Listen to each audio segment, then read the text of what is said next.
Check. Check. Wait, where's the food coloring? Oh, hey, welcome to Story Lab. This week we're taking a look at the story of someone who wanted to dig a little deeper. Aha! Food coloring. Whew! Food coloring and Story Lab were like PB&J.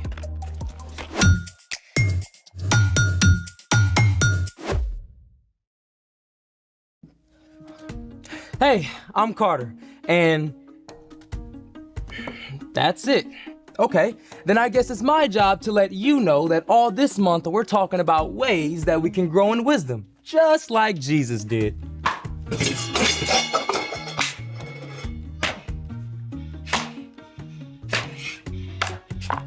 And I'm Zeke. And I'm Zeke. Little late, superhero. What? You said we're taking a deep dive into the ocean today, so I'm ready. I meant deep dive into knowledge about the ocean, not actual water. Oh, so I don't need a snorkel? We're only using this much water. Well, let's make it. Today, we're exploring the ocean layers on land. We'll use our imagination and some of these supplies. For this activity, we will need 5 jars of water, sea salt, food coloring, scrap construction paper, and a syringe with a tube, or a funnel and a large straw will do. Is this for breathing underwater? First things first. Step 1, add salt. This first jar will get no salt, the next will get 2 spoonfuls, then 4, then 7, then 9.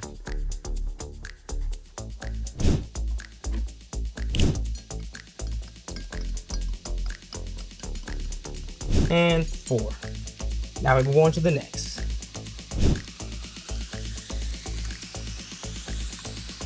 And 7. All right, and the last one.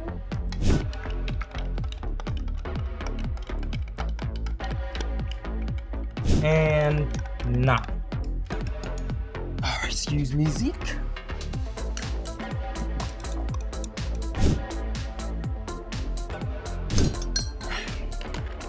Hey, the ocean is saltwater, right? Yep, but we're also adding salt to increase the density of the water. Density just means how tightly the molecules are packed together. Since the different layers have different densities, they'll stay separate. Which brings us to step 2, coloring our layers. We'll put the tiniest bit of sky blue in the first jar, then blue-green 1 drop, then navy blue 1 drop, then purple 2 drops, then black 4 drops. All right. Excuse me. So I'm thinking the ocean layers go this way instead of that way. Step 3, the layers all go in here, carefully. Now, each colored salt solution represents 1 layer of the ocean. We'll start at the bottom with the darkest water, the trenches. Carter, I'm always willing to be in the trenches with you. Thanks, Zeke. Whew, it's so dark down in the trenches. Yep. 0 sunlight reaches the trenches. And the deeper that you go in the ocean, the higher the density of the water. There's so much we don't know about the deepest parts of the ocean, but we do know that sea cucumbers and starfish live there. All right. Now, we're going to pour in the rest of the layers. Because each color is a different density, they should layer rather than mixing. But it's a little tricky, so we're using this tube and some paper to help.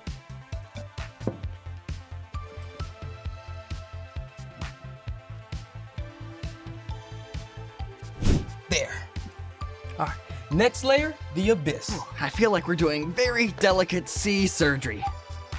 Peering into the depths of the abyss. This zone is where many types of squid and shrimp live.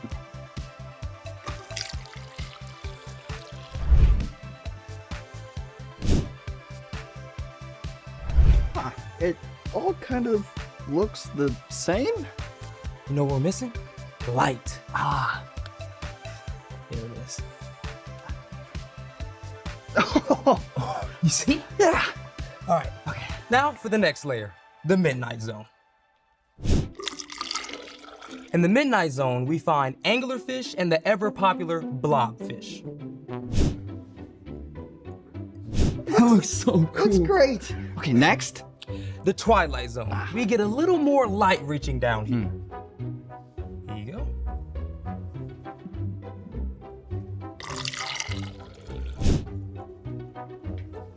The Twilight Zone, home of jellyfish and octopuses, octopi, octopodes?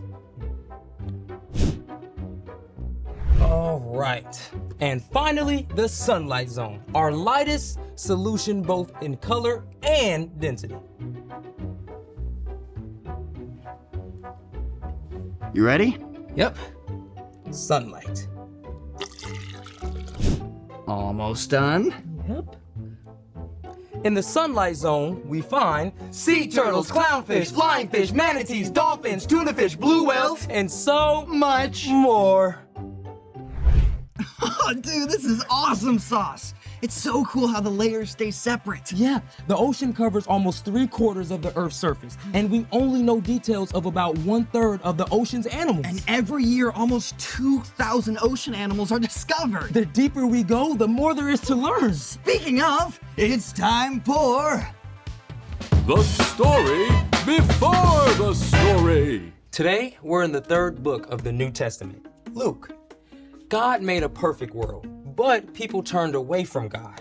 From the very beginning, God had a plan to restore us to relationship. Even when the people turned away over and over again, God remained faithful. At the perfect time, God sent a rescuer in the form of a baby, God's very own son, Jesus. Even though he was God's son, Jesus was born to an ordinary family in an ordinary town. Which is where our story starts. Take it away.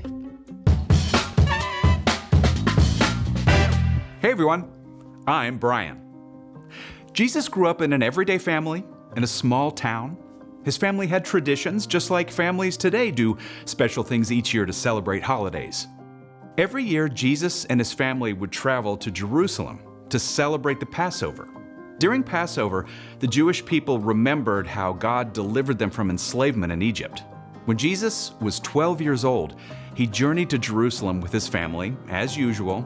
They probably spent the week with family and friends and very likely shared a special Passover meal together. At the end of the week, Jesus' family started the long trip home. But after the first day of travel, they discovered something. Jesus was nowhere to be found. You told him when we were leaving, right? Of course I did. Everybody knew. Mary and Joseph had probably assumed Jesus was with cousins or friends somewhere in the group of travelers.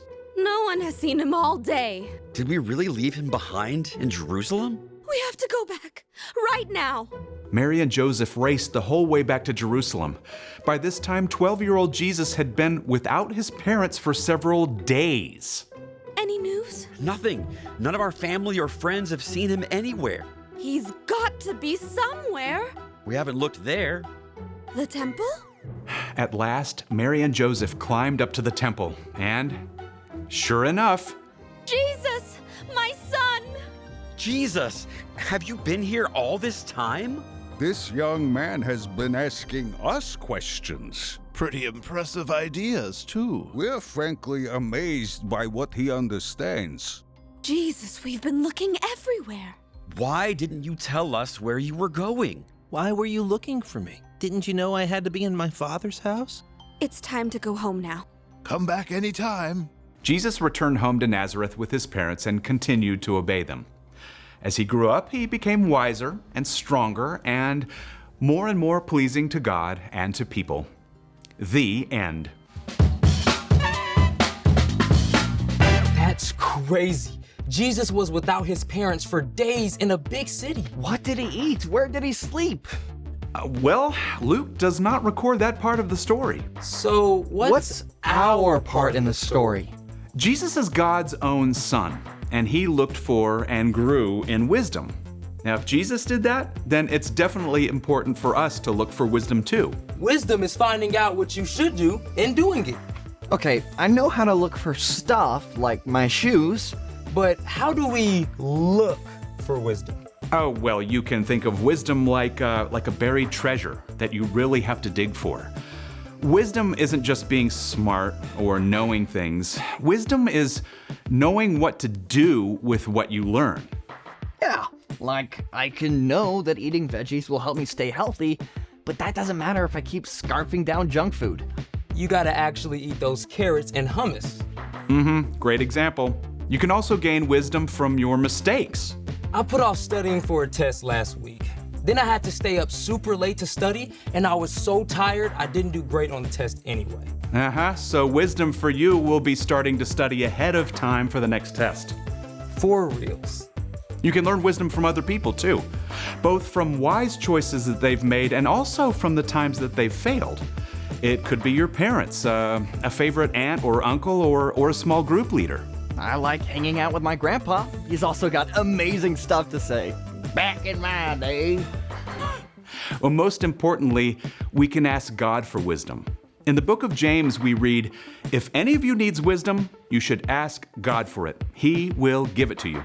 So we gain wisdom by asking first. So we can know what to do. And then do it.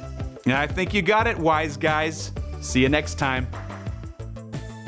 So, here's the thing. Wisdom is worth searching for. Speaking of searches, you think there might be any treasure buried at the bottom of this ocean? As a matter of fact, there is. Are you joking? For reals? Yeah, I buried our lunch money in quarters. Oh, we get to dig for buried treasure. Thanks for joining us for the Story Lab. See you next time. Okay, should we use the syringe? Or maybe the tiniest shovel. Why not both? All right, let's do it. Wow, what a great story. Remember, you can trust God no matter what. He can help you make wise choices and treat others the way you want to be treated.